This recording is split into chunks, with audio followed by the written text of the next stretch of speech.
Look out, y'all. Ashy Knuckles. Ready to talk some more boxing. Um, we're on the cusp of watching a world title fight take place this weekend between um, Adrien Broner against Marcos Maidana. This is a fight fans want to see. There is legitimate bad blood here. Maidana absolutely despises Broner. And I don't think Broner really gives a damn or not about just about any fighter out there not named Mayweather. It's a good fight though, because on one hand you have two guys that are on win streaks. Marcos Maidana, since being thoroughly embarrassed by Devin Alexander, has bounced back in a very good way, knocking out Josecito Lopez, knocking out Jesus Soto Carras, who just beat the hell out of Andre Berto. And in the time that all that took place, Marcos Maidana switched trainers. He got focused back on boxing. There was rumors that at one point he was actually considering retirement after Devin embarrassed him and outboxed him, boxed him silly. Well, there is legitimate bad blood between Marcos Maidana and Broner. Everybody knows Broner talks a lot of shit and just kind of rubs people the wrong way. And they got into it at boxing events. Some words were exchanged. Some physical altercations took place. And like two real fighters, they recognized, instead of possibly getting in trouble, getting arrested, going to jail by fighting outside the ring, they're in the perfect they have the perfect occupation where they can actually express themselves physically with each other and not get arrested, and at the end of the day make a pretty good buck. So that's how we have Adrien Broner, Marcos Maidana. And the good thing about this particular fight is neither one of these guys are accustomed to moving away from one another. They're not going to be circling around the ring, trying to box, trying to, utilize all four corners, not trying to box on the move. At least I don't foresee Adrien Broner boxing on the move, and I just have never seen Maidana with that unique ability to use that type of style in the ring. I have seen it with Broner when he was a prospect coming up. That was before he really just started standing in front of guys, making them miss, making them pay. But Broner was coming off the lackluster performance, a title-winning lackluster performance against Paul Malignaggi, where he basically let Paulie, or Paulie did it on his own. Paulie was securing a lot of the early rounds, whether he was landing flush shots or not, which he more than likely, from what I saw, he was not. The bottom line is he was busier, he showed more activity, and at the end of the day, you score points by throwing punches, not just standing there, shaking your head and, posturing towards your opponent. But in the end, Adrien Broner was able to secure enough rounds in the end, enough to win his title in Paulie's hometown. Some people call it a robbery. It is what it is. It happened. It was a good fight. It could have went either way. It depends on what you prefer when you're scoring fights. If you're a guy that pretty much loves activity, then you probably went for Paulie. If you're a guy who scores mostly on clean, effective punching, defense, and stuff like that, you probably went with Broner. If you called it a draw, that's respectable too. But that's the reason why we have three sets of eyes that score the fight instead of one. But, enough about the Paulie Malignaggi Broner fight. That's in the past. But what we do have is a good scrap. We have a guy that comes forward in Maidana, a guy that is known for just knockout power, one-punch power. He's a guy that get in the trenches. He'll fight you in close quarters. He keeps his hands up really well. He doesn't really move his head, doesn't really always lead with a jab. He doesn't mind banging it out with you. but he does set up good shots, and he does have good punch placement for a guy that likes to bang out. He got his claim to fame when he was virtually unknown, getting his opportunity to fight in the States by blowing out a then hot prospect in Victor Ortiz, a guy that Golden Boy was really putting a promotional push behind at that time. And though Victor Ortiz would knock him down a couple of times, Maidana would persevere, fight on, knock Victor Ortiz down a couple of times, bust him up real bad, and that's when we knew at that point that Victor Ortiz heart pumped Kool-Aid, but thus actually giving a light to Maidana where everybody knew what he was about. They know he comes to do it. Now, recently, like I said before, after having that performance against Devin Alexander when he was outboxed, he knocked out Josecito Lopez, who was doing very well at that time. And as a matter of fact, I think Josecito Lopez was trying to come back from the loss that he took against Canelo. Ain't no way he should have been at that weight. No way. No way Josecito Lopez should have been at 154 pounds. That was a showcase fight for Canelo. It meant nothing. There's no way he should have been there. But the fight with Maidana was not at that weight. It was two legit guys who used to fight at the same weight. They were virtually the same size. They were virtually an image of each other because Josecito Lopez and Marcos Maidana comes to do it. They will bang out until one man falls. And when you got two good fighters in the ring, somebody has got to take that L. And in that fight, Josecito Lopez took that L. Marcos Maidana moved forward.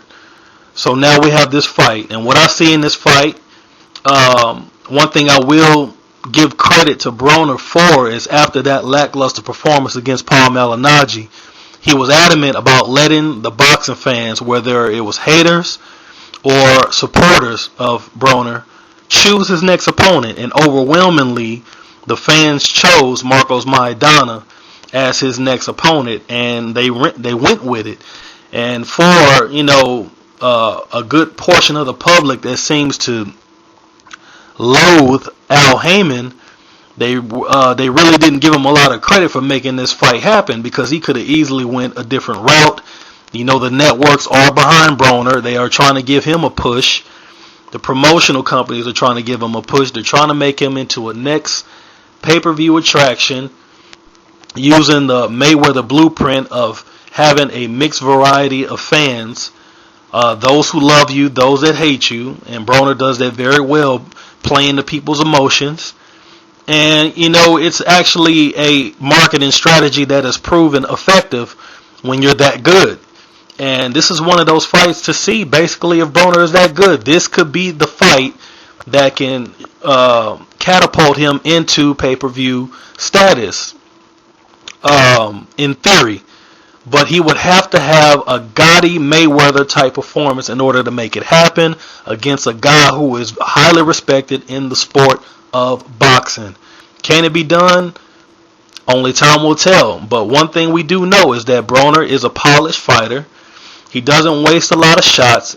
And basically everybody besides Paulie Malignaggi and a previous fight with Ponce de Leon years ago, everybody he gets in the ring with, he touches them up really well.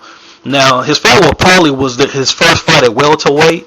And the killing part about it is, historically, guys haven't done so well when they jump over a weight class and fight at welterweight, against a solid dude.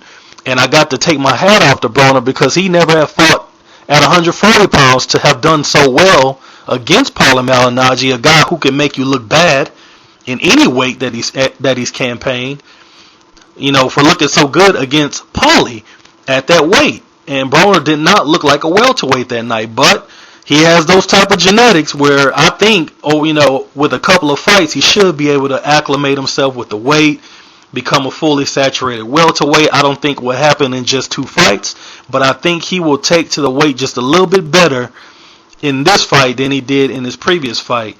Now, will his power that he displayed at 130 pounds and 135 pounds come up with him? Didn't seem likely. It doesn't seem likely, as evidence with his fight with Malignaggi. Even though he was landing flush shots on Malignaggi, he really didn't put enough. It really didn't have enough sting on those punches to really do damage. I mean, he didn't put Malignaggi down, didn't hurt him, but that could also be a testament to Malignaggi's chin. He takes a solid punch. He's been hit by some of the biggest punchers of this era. And I can go down the list in that regard. So it's still hard to gauge whether Broner has a big punch at this weight. But I tell you what, a fight with Marcos Maidana is going to bring out the facts. Because if you can't hurt Maidana, you got trouble on your hands. You're going to have to find a way to mount an offense to keep this guy honest and keep him off your ass. And if Broner can't do that, then Broner is going to be in for a world of hurt. But one thing I will give Broner credit for is having a better than average defense. He is one of the few guys who try to implement the shoulder roll, the famous defense patented by Floyd Mayweather Jr. He used it much better than everybody else who tries to implement it outside of Floyd Mayweather Jr. And to his credit, Broner does not get hit flush a lot in his fights. And if he can use enough of that defense and counterpunching ability to mount an offense, enough of an offense to where he can at least score enough points to beat Maidana, then that's exactly is what's going to take place this weekend. Now, can it be done? Will it be done? The fight is the ring is where all the facts will be sorted out. I think Broner does have enough skills in his repertoire in order to secure a victory against Maidana. I think he has enough skills to make a statement against Maidana because Maidana is not as polished as other fighters. He's not as polished as Paulie. He doesn't have the skills Paulie has. He doesn't have the hand speed. But one thing he does have is that power. So that means he has a puncher's chance from 1 to 12 at any point. He can touch that chin and change the course of the fight and make it his fight. But like I said, it's going to be highly unlikely due to the fact that it's hard to hit Broner, period. So I look forward to this fight. Maidana has Robert Garcia in his corner, who used to be a champion himself at 130 pounds years ago. And if there's somebody who can actually make a positive effect on Maidana's skill level or his boxing ability, because you will need a little bit of boxing ability in this fight, I would have to say it's Robert Garcia. But if you look at the way the year has been going, it's highly unlikely that that's going to take place. This is actually not one of the better years for Robert Garcia. Some of his fighters have been losing. Brandon lost 2 in a row. One of the cats in their gym, I forget the dude's name, but he's pretty much nobody right now. He lost a fight. And I forget if that Donaire drubbing was earlier this year. I can't remember right off the bat if Donaire got whitewashed against Rigondeaux, if that was late last year or earlier this year. I don't remember, but I do know that Donaire did have a tough time with Darchinyan. Even though he won the fight, he endured a hellacious ass whooping and a broken orbital bone in the process. But champions find a way to win, and I gotta give Donaire credit for that. Donaire and Maidana are not the same fighter. Rios and Maidana are not the same fighter. They only share the same trainer. But I'm just saying it's not looking so good for their camp at this moment. And I just happen to personally think that Broner is a little bit too polished for Maidana. And but I could be wrong. Like I said, the ring is gonna sort the facts out. I can't wait to see it. I think Maidana is more of a welterweight than Broner. And I think, like I said, I think the ring is going to sort the facts out. If Broner can actually take a legit punch from a welterweight that we haven't seen yet, because Paulie does not have any sting on those punches. And he still was not able to hit Broner flush. He was just very busy. He had a lot of activity, threw a lot of jabs.